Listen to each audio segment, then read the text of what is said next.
ela estava muito mal. E na mesma hora que eu chamei pelo Senhor Deus, Aquela moça que eu botei a mão aqui na barriga dela, aquela que estava grávida, é mesmo? ela estava sofrendo muito. Estava sofrendo demais? Ela não aguentava mais. Na hora que eu chamei pelo Senhor Deus, na mesma hora ela teve um bebê. Um milagre muito grande. Ela ia perder o neném. Ela já estava indo embora. A pressão já estava indo embora já? Ela estava quando ela novinha, que não aguentava mais, que ia morrer. E na hora que eu chamei ela, e ela acreditou. É mesmo? Iria morrer no caso o bebê e também ela também, que os dois estavam mal. É isso mesmo? Ela não tinha mais força. Ela estava desesperada, dizendo que estava faltando ar. Aí disse, não, E o neném morreu. o bebê estava. E a mãe morreu.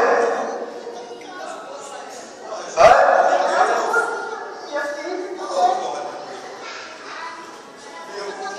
E o que você fez na hora lá? na hora que eu disse, Fez uma oração, né? não, chamei pelo Senhor Deus. Na mesma hora eu fui atendida. Na mesma hora. Você falou como lá? Falou como? Pedi pelo Deus que está na vida do nosso pastor. Me ajude, estou desesperada, eu não tenho mais força. Me ajude. Na mesma hora eu fui atendida. Bebê tá bem? Muito bem. Está ali. Muito bem. Bem forte.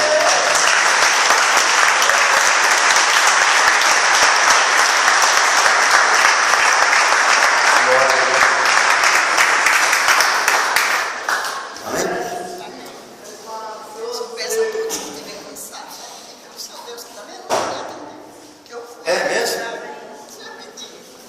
Peça. Deus fez um milagre, né?